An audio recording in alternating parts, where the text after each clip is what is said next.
Recently watermark বা Bangla typography logo বা নামলিপি আমরা অনেকেই স্ট্যাটাস পিকচার বা স্ট্যাটাস ভিডিওর মাঝে দেখে আসতেছি, কিন্তু আমাদের মধ্যে অনেকে আক্ষেপ করে থাকি যে যদি আমার নিজের নামে একটি ওয়াটারমার্ক বা বাংলা নামলিপি থাকতো তাহলে আমি সোশ্যাল মিডিয়ায় যে কোনো জায়গায় স্ট্যাটাস পিকচার বা স্ট্যাটাস ভিডিও শেয়ার করার সময় আমি ওই ওয়াটারমার্কটি ব্যবহার করতাম।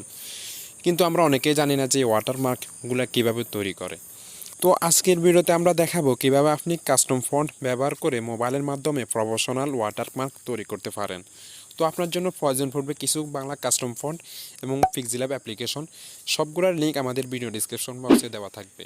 তো ভিডিওটি শুরু করার আগে একটি কথা বলে রাখি, আপনি যদি আমাদের চ্যানেলে নতুন দর্শক হয়ে থাকেন তো অবশ্যই চ্যানেলটি সাবস্ক্রাইব করে সাথে থাকবেন, কারণ আপনাদের জন্য ভালো কন্টেন্ট তৈরি করাতে আমরা প্রতিজ্ঞাবদ্ধ।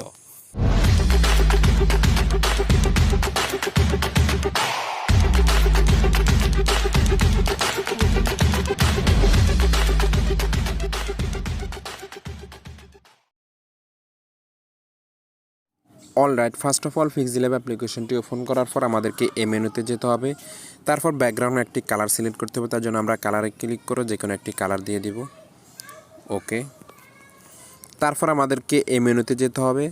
তারপর এডিটে ক্লিক করে আমাদের নাম লিখে অথবা ওয়াটারমার্কের নামটি লিখে নেব।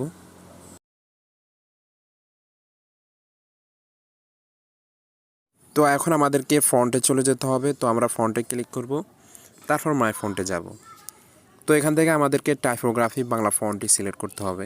অবশ্যই আপনাদেরকে একটি কথা বলে রাখি যে যারা বাংলা কাস্টম ফন্টগুলো ওয়েবসাইট থেকে ডাউনলোড করতে পারেন না এবং পিক্সেলল্যাব অ্যাপ্লিকেশনটিতে অ্যাড করতে পারেন না, তাদের জন্য আমাদের একটি ভিডিও আছে, চাইলে দেখে আসতে পারেন। লিঙ্ক অবশ্যই ভিডিও ডিসক্রিপশন বক্সে দেওয়া আছে। তো আমরা এখান থেকে টাইপোগ্রাফি FN সাবন্ধরা ইউনিকোড এই ফন্টটি আমরা সিলেক্ট করব। ওকে, তারপর আমাদেরকে রিলেটিভ পজিশনে ক্লিক করে মাঝখানে করে নিতে হবে। ওকে, তো আমরা টেক্সটে ক্লিক করব, তারপর এডিটে ক্লিক করে আমাদের ইংলিশে নামটি লিখে নিব।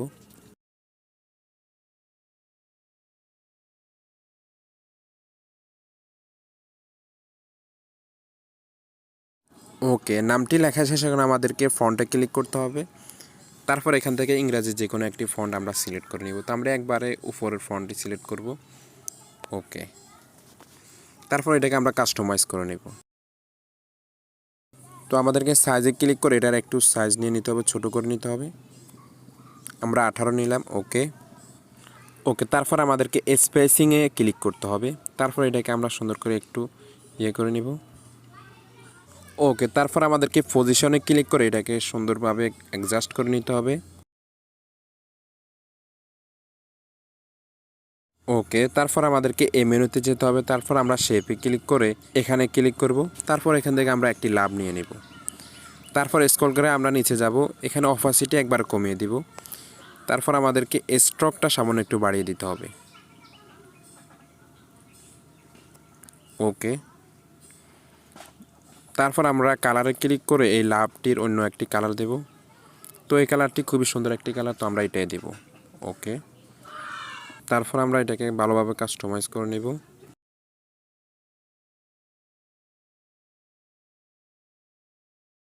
এখন আমাদেরকে এটাকে টু ব্যাকে ক্লিক করতে হবে। ওকে, তারপর আমাদেরকে এই মেনুতে ক্লিক করতে হবে। তারপর আমাদেরকে ট্রান্সফারে ক্লিক করে এটাকে PNG-তে সেভ করতে হবে। তারপর আমাদেরকে সেভ অপশানে ক্লিক করে সেভ অ্যাজ ইমেজ। তারপর আমাদেরকে ডিফল্টে ক্লিক করে আলট্রা সিলেক্ট করে সেভ টু গ্যালারি।